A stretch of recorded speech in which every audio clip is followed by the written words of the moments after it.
had a maiden great-great aunt who, when she was 3, was kicked in the head by a mule. And she went to school in Arkansas for the deaf, and the nuns there taught her to tat.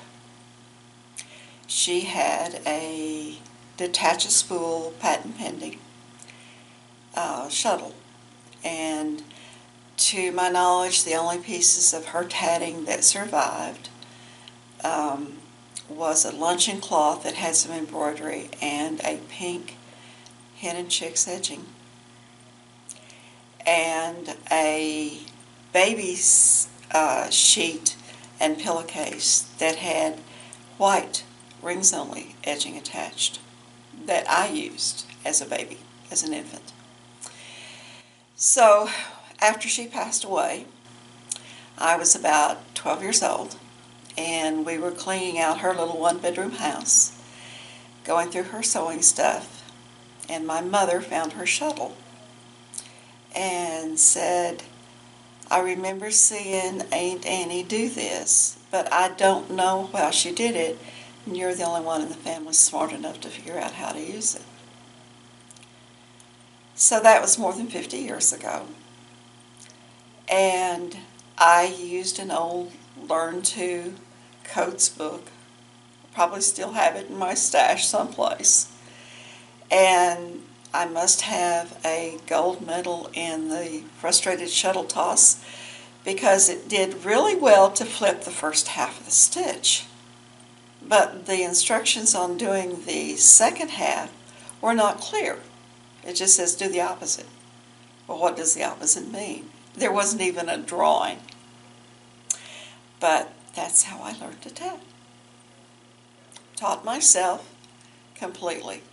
When my father was dying, I had taken a shuttle and some thread with me. It became my way of dealing with waiting in the hospital and the hours. And it was a calming effect. It's like having a rosary or saying a mantra. It was a calming effect. There are times I like the challenge of learning a new technique. Something like Randy and Gary Houtz's alternate thread method. I just wish I had the larger hand so that I had a good working space. And times that I'll just pick up one of my favorite patterns and just have quiet time. In our scholarship funding, through the worldwide tatting community, and particularly with Georgia Science's help, we've raised over $80,000 in scholarship monies that we've given out. We can usually give out an average of 15 two-day scholarships for people to attend our event. There was an introduction to my shuttle tatting and needle tatting videos that I did a few years back. And the words I spoke then are dear to my heart, really. I sat at a table like this, and I invited the audience through that camera to come in and join me and sit down like it was at the kitchen table, have a cup of tea, and learn to tat at the same time. And I told them if they're completely new to this kind of a world, they've chosen a project, an art, a style of lace making that's been known for centuries and will go on for centuries, and will make them the center of attraction everywhere they sit. Even at the doctor's office, in the waiting line at the grocery store, goodness knows. People will be attracted to it and want to know what you're doing. Coming to Tat Days gives you real interaction with real people. And this friendship that we build up here, it's lasted for years and years and years. What is it, 16, 17 years that we've got? And every time we have new people coming. And that nice little Dodie was here, and Cynthia was here. And this is a whole new world for them. It's a world that's going to bring them pleasure, friendship, reasons to travel, meet people. And this is an art that is so affordable. We have a little shuttle or a needle and some thread and you could put it all right in your pocket. But after I got out of the Army in '78, we were living in California. There was a lovely needlework shop there. And my buddy from the Army, Audrey, she came to visit. Now, she was the one who had sewed my wedding gown when we got married over there in Tokyo, in Japan. So she liked needlework. I took her down to that store. Oh, we oohed and we awed, and we oohed and we awed, and we went home. And a few days later in the mail, after she'd gotten home, she sent me a note saying that she had arranged a birthday present for me. She had noticed a sign in there in that store that said free tatting lessons and signed me up for it. I mean, I could literally have danced a jig. Time came around, I was one of 8 people. There was a little teeny bopper sitting next to me and a couple older ladies over here, and our teacher was actually a famous person. Her name was Vera Klopfenberg.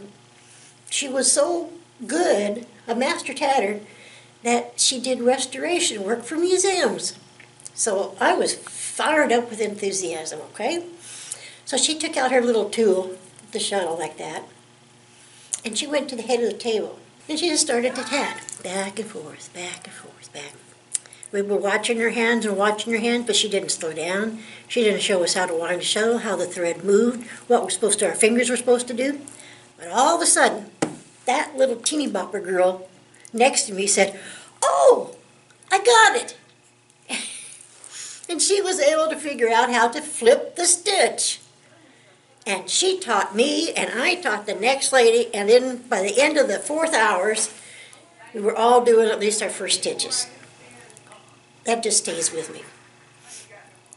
I didn't start teaching, though, till, 1986 that was. 1985, Charles Kuralt on the road. I saw that episode where he was in Central Illinois, and he said, when these 3 little old ladies that he interviewed die, well, Daddy's going to be dead. Well, I was living in Alaska then, so I went to Western Union and I sent him a telegram, which was expensive in those days. I told him Tatting was alive and well and living in Alaska. The next year I started tatting, started being a judge at the Alaska State Fair, just one of the 3, just the one closest to Anchorage, and kept going with that. And by the time I left Alaska, I had taught over 500 students to tat. We came down to Illinois, and I just keep on tatting, but it doesn't matter how many. It's just, who's the next one? Who's the next one? We've got to get people enjoying this stuff the way I enjoy it. And I even taught at the Idaho Institute of Correction for Young Men. Now those were some surprised young men. The officer who had brought me into the prison explained to them, "Oh, boy, we're going to have a lesson on tatting. Boys, sit down, get your places." And their smiles were so wide, so wide. Tatting, tatting. The first thing I had to do was say, "Boys, tatting is a form of lace making. We are not going to learn to tattoo today." Well, that went over with a bang, but they did get into it. It was fun. Something different in their day. And one young man got it. And he was trying it and trying it and trying it, and he would not let me go until he'd gotten to have, actually it was a little braid down this far. We got a knot on it. It was just enough he could tie around the wrist, and he said, "I'm going to give this to my daughter. And then later I'm going to show her how to do this." Oh, my little heart just kind of pity-patted, you know. It's a humanizing thing. It's something we can all share. I remember way back in, 1980, 1985? The only book was the Rebecca Jones, the complete book of tatting, plus that infamous green book, and there was Aunt Ellen's book of tatting, white cover with a blue doily thing on the front of it. And that's all. And you went to the old work baskets and looked for patterns, and old magazines, old newspapers, looking for anything that we could tat. And then slowly but surely we had more books coming out and more books coming out and more styles of tatting. Barbara Foster's needle tatting became popular, and Ed and Selma Moran. Selma was going blind. So Ed helped her invent a style of tatting that she could do with her diminished eyesight. Funny thing about that, it was a style of needle tatting. And the first tatting needles that they had made were produced by a dental tool manufacturer. Now, who knew that? Every day I get up and I have my tea with my husband, and then I think about what will we do for tatting today. I write a little bit, and I've written some books, and I write a newsletter column, and then I'm in my 20th year, or 19th year actually this year. It'll be 20 in 2019 November, teaching the online tatting class. I could go on and talk about tatting for literally days.